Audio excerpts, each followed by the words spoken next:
Hi, dear friends. I'm happy to be here. Um, I am a fanatic about Rosh Chodesh.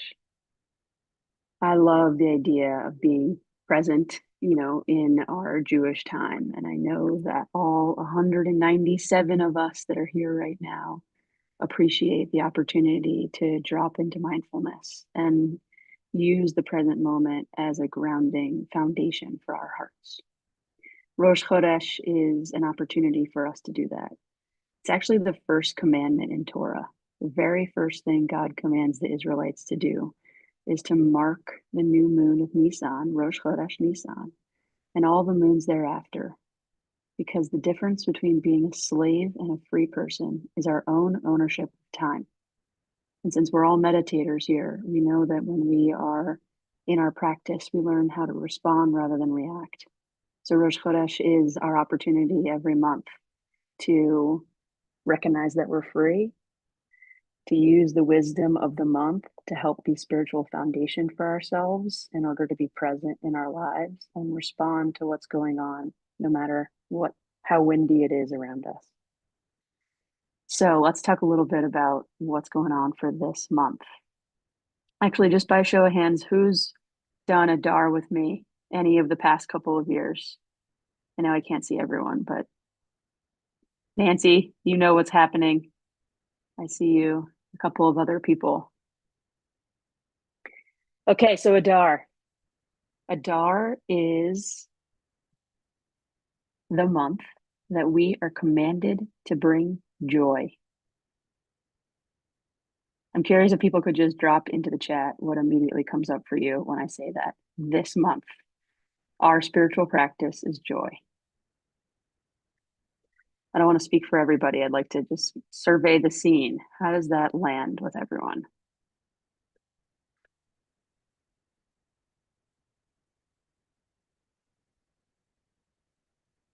Challenging.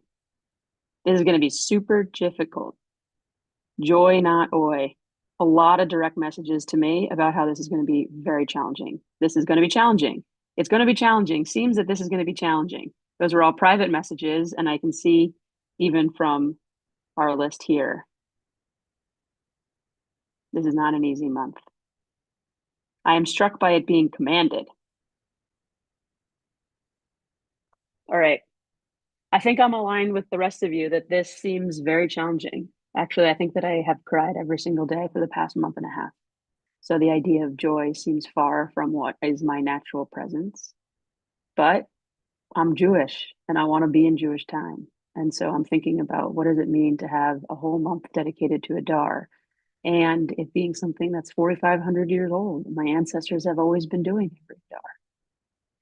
My team looked back because we're Rosh Chodesh fanatics. We knew that this was going to be challenging and we looked back to see, well, what did people in our tradition do during Adar in other times that were really hard doing Jewish history? And how might we think about this idea of being joyous when perhaps there's not a lot of obvious things to be joyous around? And we found some really beautiful things that I want to bring to us. And then we're going to go into practice some joy. The first is from a contemporary rabbi, Alan Liu, who I know is a favorite of a lot of people on here. And he says, any feeling fully felt, any immersion in the full depth of life can be a source for great joy.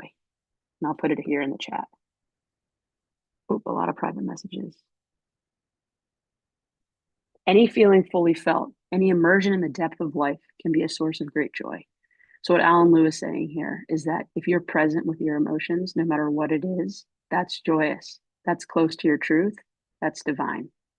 So, if you find yourself wailing in grief and you acknowledge that you're in grief and you allow yourself to feel grief fully, that can be the equivalent of bringing joy, which gave me so much comfort to allow my emotions and not try to suppress some of the hard things that I might be feeling and just give myself permission to just be in them, and that my acknowledgement and my truthfulness in that is joyous. The second thing that was really inspiring to me in our research about how to do joy during hard times.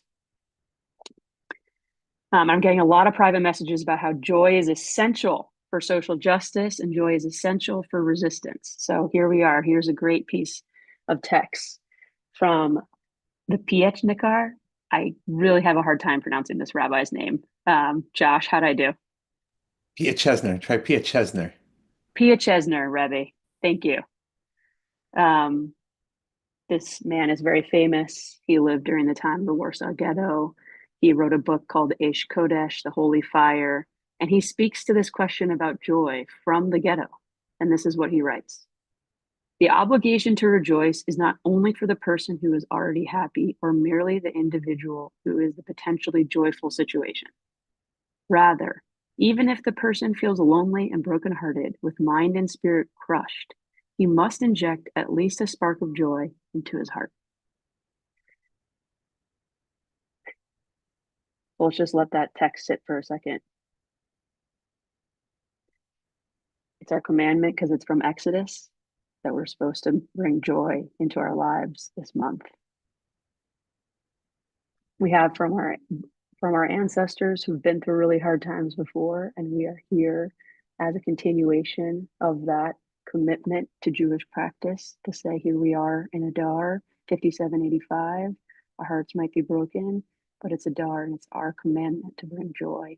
See what it does for us. So, with that, we're going to drop into our practice. And I'm staying committed to what I've been doing every Adar since I've been on these calls with you all for many, many years, which is to do a laughing meditation. So this is how it's going to go. We're going to sit for a second, and then I'm going to quickly have us pretend to laugh for 20 seconds. And then I want us to just be quiet for a second, just let it kind of shake, notice it. And then I'm going to push us to do laughing for a whole 45 seconds. And then we'll drop into our stillness and our sit and allow for our bodies to respond to the influx of joy pulsing through our bodies. Any questions? I know it's untraditional for this sit, but if you want to mute me and come back for the Mortar's Kaddish, that's your agency. But for the rest of us, we're going to practice joy and see what it's like.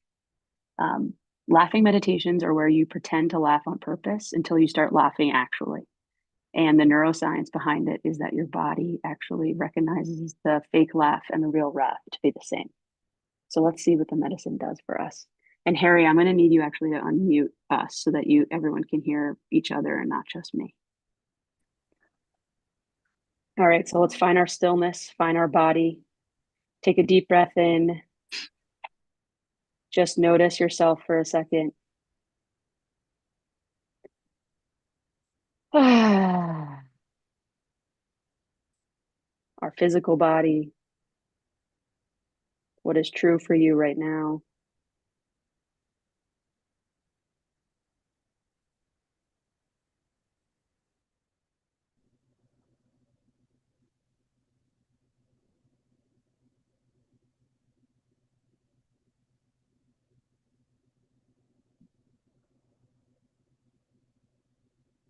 Notice your heart.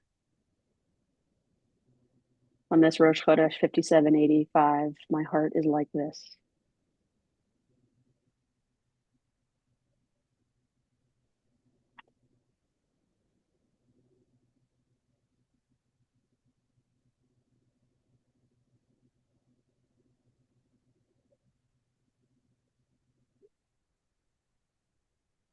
In a moment, we're going to do our first just warm up laughing meditation.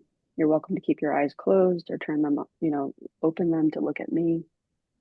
And I invite you to use your hands and to slap your knee and to just go all out and to pretend laughing for 15 seconds. And then we'll immediately go back to our sit. Ready, set, go.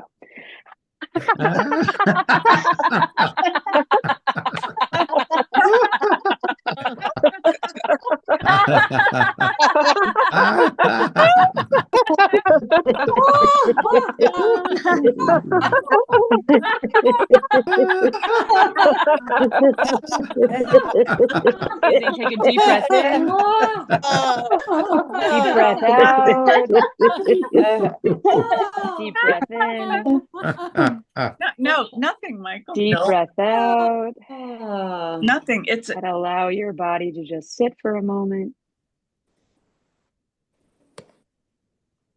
Just notice if anything changed. Notice if you found resistance to going for it, or if people in your house got excited about good news and wanted to come be part of it.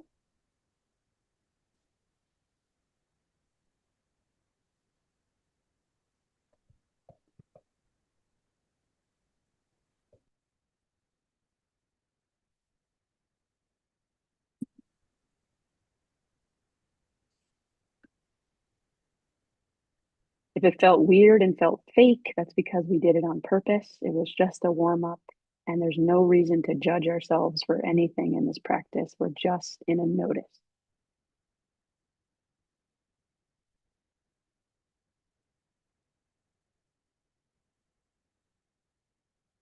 And we'll take 5 more breaths, deep breaths of presence, of soul, of neshama.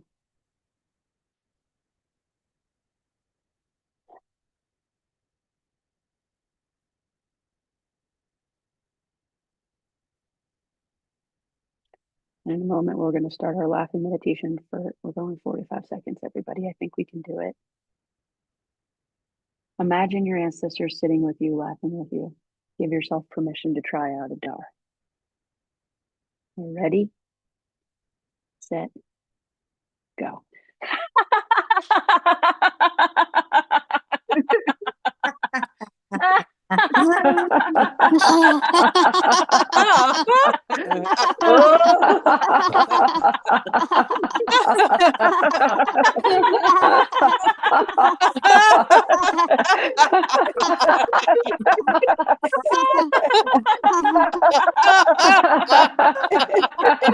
Oh, you're doing great.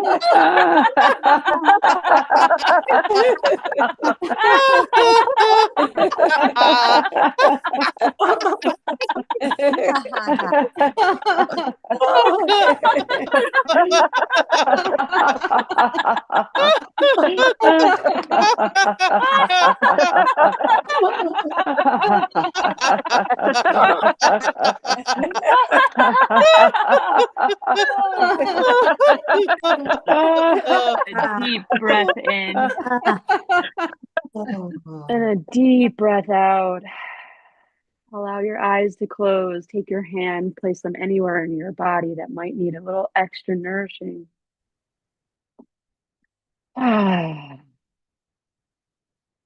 We'll drop into our sit.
The wisdom from our tradition and our ancestors is that when Adar starts, our joy increases.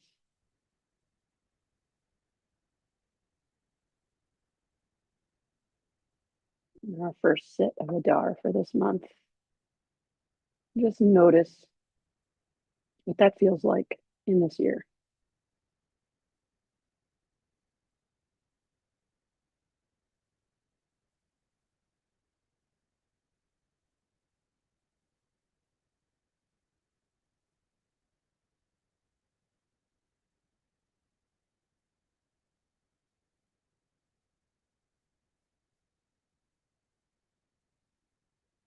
Ah.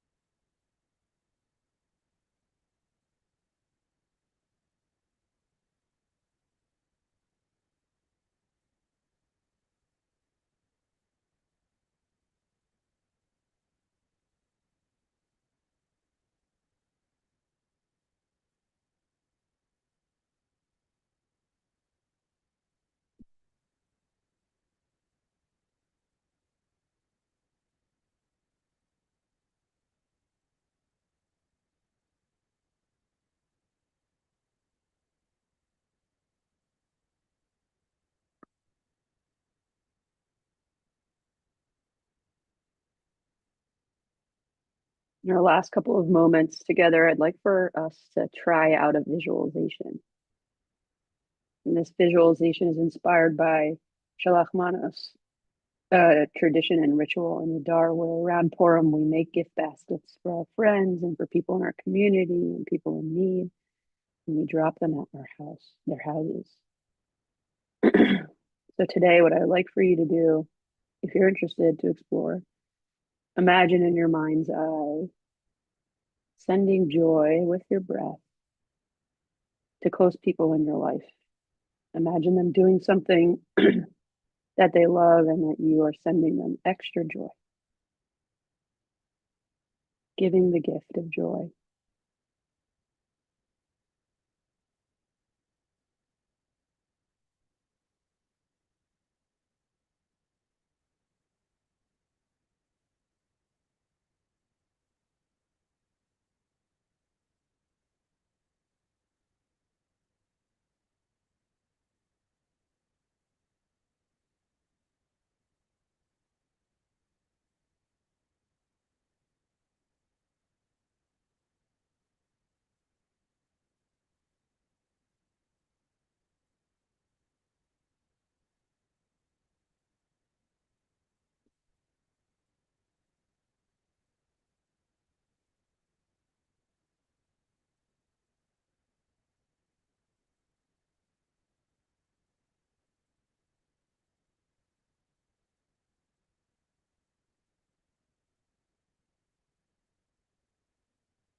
And when you're ready, you can take your hands together and create some friction and some heat.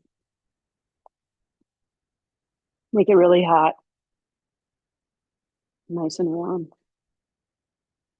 And then take it and place it any part of your body that needs a little joy, a little love.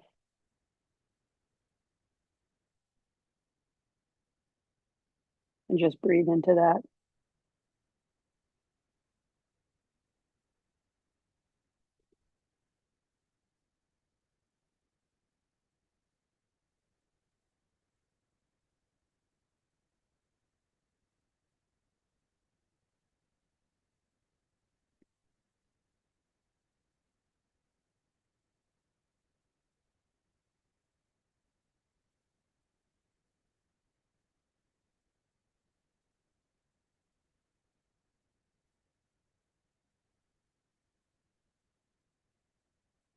Inhaling together.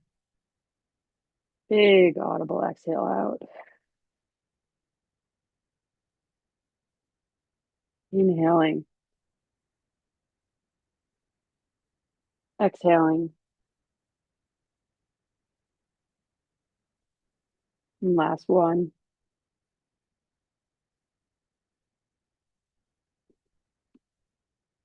When you're ready, you can lift the corners of your mouth to the sky and lean in a little bit closer to the Zoom camera so you can see some faces.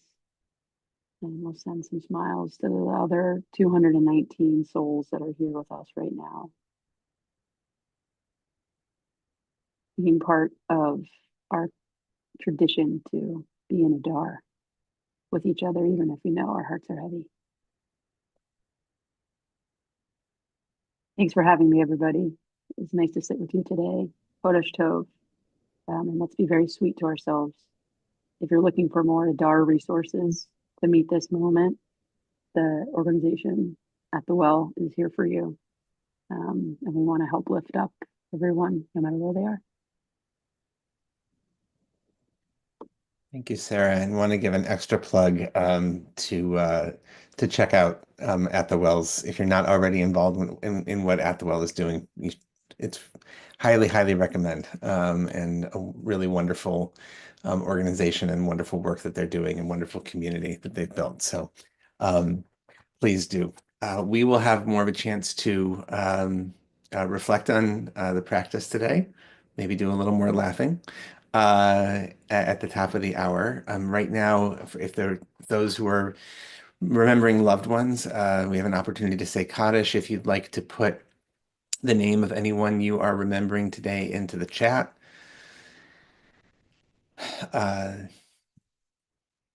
you are welcome to do so, and then you're welcome to also unmute, unmute. And Harry has put the text of Mourner's Kaddish on the screen, and you're invited to join me in reciting Mourner's Kaddish. Yitkadal, Yitkadash,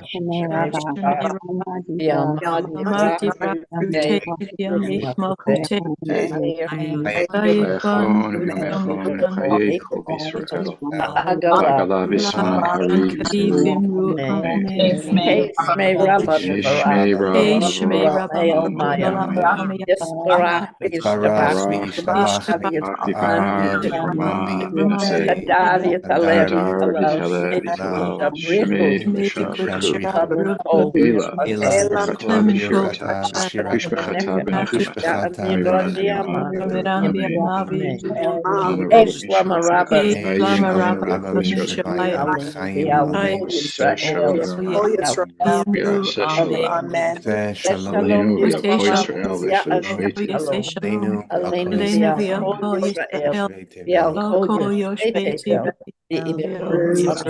Amen.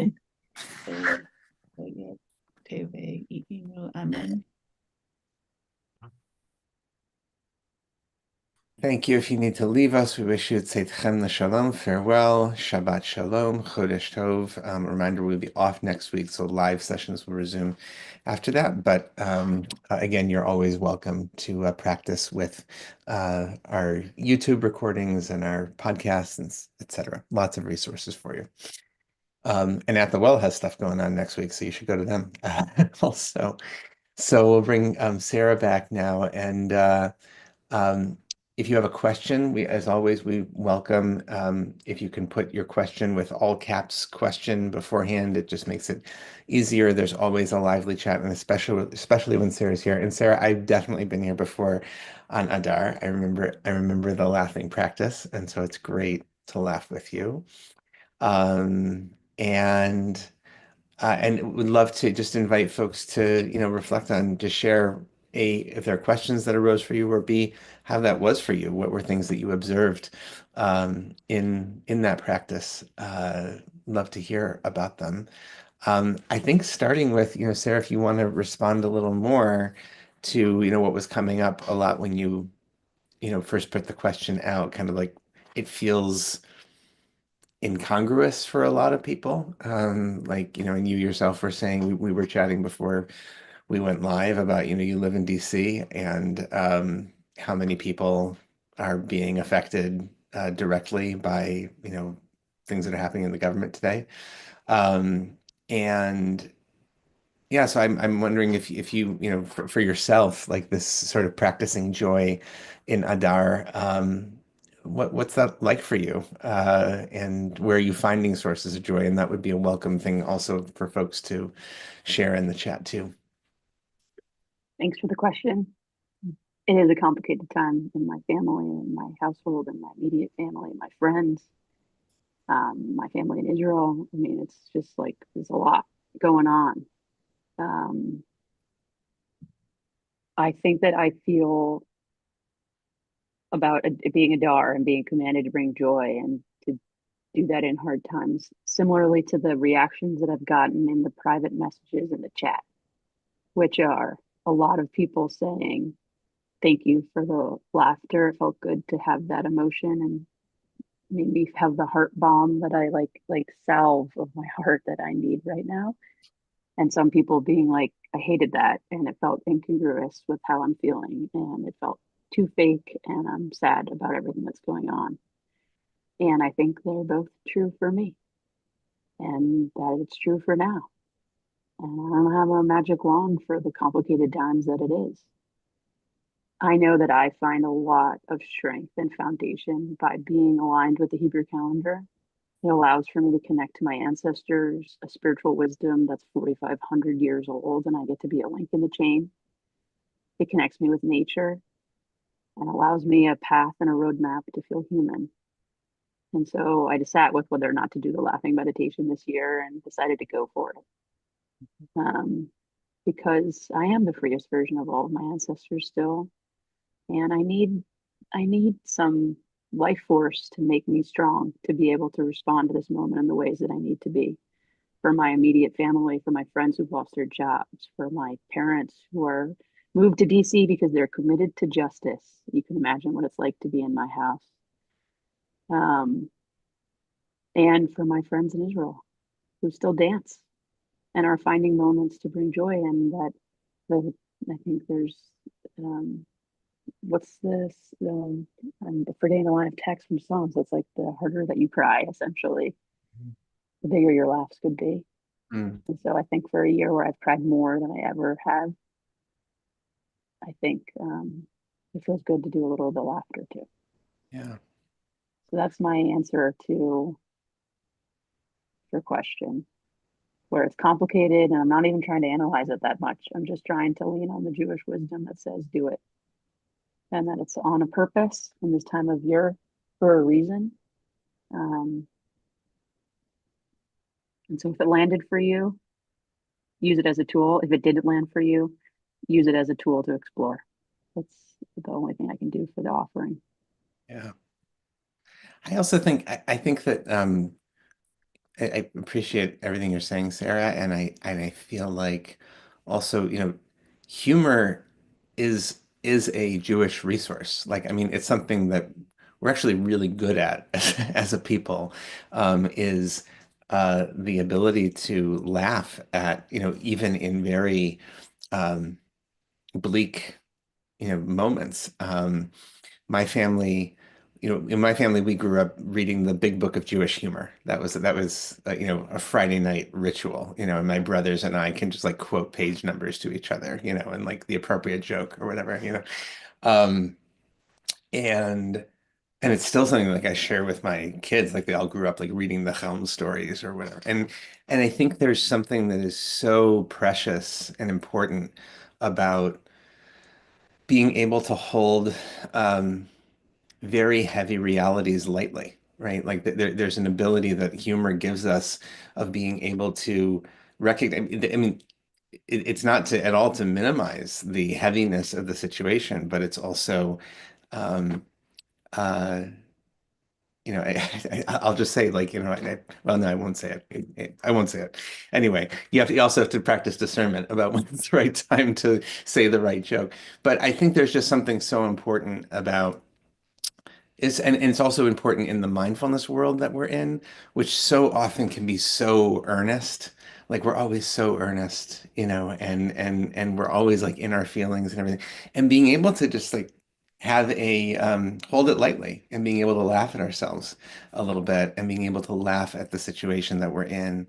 Um, I think it's so true. I think that the verse you were probably thinking of, it sounds to me like was Hazorim b'dima birino yiktsaru. Those who plant in sorrow will reap in joy, right? And or plant in tears will reap in joy. And I think there's been a lot of questions about, in a week that's so heavy, for many who are mourning the Bivas children and the family, how to access that. And I think, as you said, so many folks in Israel, model that really. There's an ability somehow to exist simultaneously in both of these. So And I think Judaism is teaching us to hold both things, all things, in one hand, that we have to. And then if we stay in our despair, that is like what will you put your mind to is what it becomes. So I am not taking away from the grief, and I want you to know that I'm in it with. I mean, my wife and I have been leading a Yortzeit candle for the past 15 months in our house. Like it is present in our life, but um, we yeah, have to live fully. And the like, I didn't just, was like, oh, what should I do today? It was like, no, it's Adar. It's actually like I'm leading 200 people through a meditation. The wisdom says spark joy, and this year is complicated. I know last year when we did this, actually, we had a whole conversation about crying because I think we know it was obviously still a very hard time. This might arguably be more challenging now. But I think that tears come when you laugh really hard and when you're crying really hard, which is really interesting. So if after this laughter you sit and you find yourself crying, know that our emotions are actually so linked there. yeah, And more than for us to get debrief in this, quick little moment, but it's the beginning of Adar. So I'm inviting everyone to contemplate how they're going to bring joy to themselves, the commandment to do shalach manos, the ritual of giving to others, people in need, people who need us, and how do we step forward to be present and to show up for our community, for ourselves, and for our communities, and for our country, and for the Jewish people, in a way that says we're rooted in our wisdom. Our wisdom says Adar is like this. Next month in Nisan, we're going to have a whole other can of worms to confront in terms of what does it mean to be free in a time when we're not feeling that way. So, like I said, for always in my meditations here, Josh, like I know I'm for some people, I'm not for everybody, but I'm hoping that if we rely on the wisdom of Adar to just, if you're feeling complicated about it, then you're right on time because 5785 is complicated. right. Um, yeah, I mean, in my experience, I've, we probably have talked about this in the past. For me, Adar has always been a really challenging month. I mean, terrible things that have happened around this time in my own life when I was in college. Two friends who were killed in a bus bombing, in Israel, Matt Eisenfeld and Sarah Duker, and so their yard site is always right around now, and it's just like there's been a fusing of deaths and losses at this time, at the same time as we're supposed to feel joy. And when you were saying, and there's this deep sort of fusing of those two emotions. There's a wedding of a close friend that I was at 20 plus years ago. I think it was maybe 2002 or three. In any case, it was right after the bombing at the Hebrew University. No, it was 2002. It was the bombing at the Hebrew U cafeteria that killed another couple of friends, and we were at a wedding. It was the week of Shiva, uh, and friends who were getting married in the same circle. And I remember like the dancing at that wedding, and just everybody was crying, and we didn't know if we were laughing or crying. Like we really didn't know. And there's a phrase, that's associated from the Talmud with Purim, that in Purim, one should get, it says drunk, but let's say one should reach the state of consciousness ad lo yada, right, where you don't know the difference between Mordechai and Haman. Now, is that saying you should lose the distinction between good and evil? No, I don't think that's what it's saying. I think that what it's saying is um, getting sometimes our consciousness like keeps these emotions sort of separate. We use our knowledge to kind of keep them in separate spaces, and one day a year we really allow ourselves to sort of get to the point where, do we know if we're laughing or crying?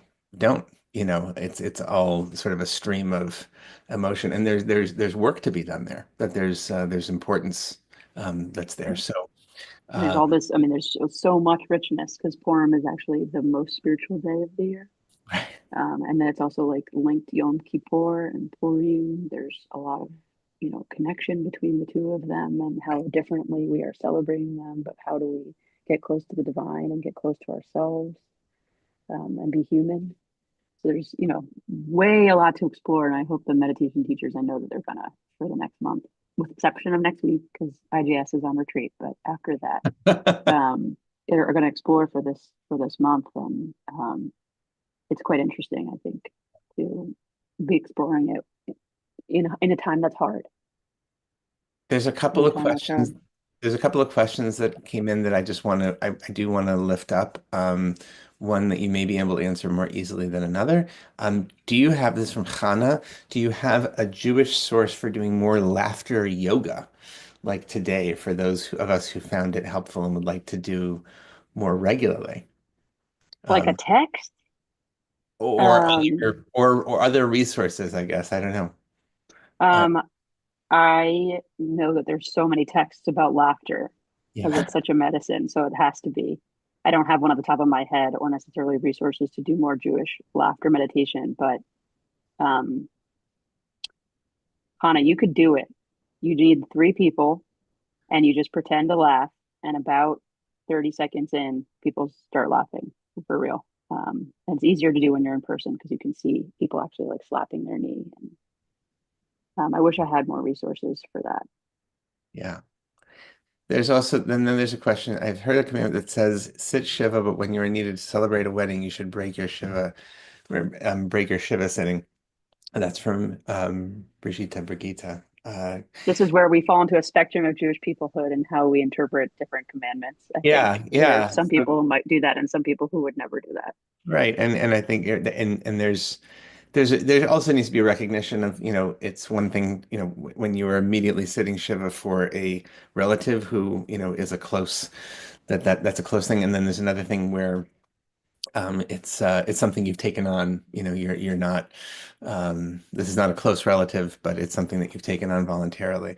Um, but I think what you may be getting at is also that a mourner for the whole year of mourning, for who's mourning their parents, is prohibited from like attending a wedding, let's say, unless they have a job to do at the wedding, right? So you give them a job to do, to hold up the chuppah or to do something. If they have a job to do, they can go to the wedding. So and they're so And they're that's to be really interesting about belonging. It's like all tied back into how Judaism, we do this in community. That's like, technically you're not allowed to come because you're mourning, but if I give you something that you have to contribute, you can be there, which then might be sort of another way to bring in the joy and the purpose into your life while you're also holding space for your mourning. yeah. Sorry to cut you off, but Yeah, no, no, it's no, so it's great. striking to me about how it's like, okay, let's find the ways. Let's find the ways to be doing that. Yeah. A lot of good stuff, responses, people answering each other's questions, and I'm just I have seeing. one more teaching I think is really important to say. Rabbis argue if a funeral procession and a wedding meet each other in the road, which one goes first? And they say the wedding. Mhm. So I'll leave that with us in this very conflicted Adar. And Josh, anything else you want to say? Yeah, But I think that speaks for itself, I think. So yeah, may our laughter bring about resilience and community and joy uh, and compassion and change in the world that can alleviate suffering. So, Sarah, thank you so much as always. thanks We're for having making me. I this an love annual being here with tradition. everyone. Chodesh I Tov, mean, everybody, and Shabbat may Shalom. next year we be in a much better place to do that. Amen. Amen. Thank you. Thanks, everybody. If you want to save the chat, now's your chance. You can click on those dots and save the chat because I know everybody a lot of people like to do that. Thank you so much, and hope you have a very sweet Shabbat and a happy Adar. And we'll see you here soon. Thanks. Bye, everyone. Thanks, Josh. Bye bye.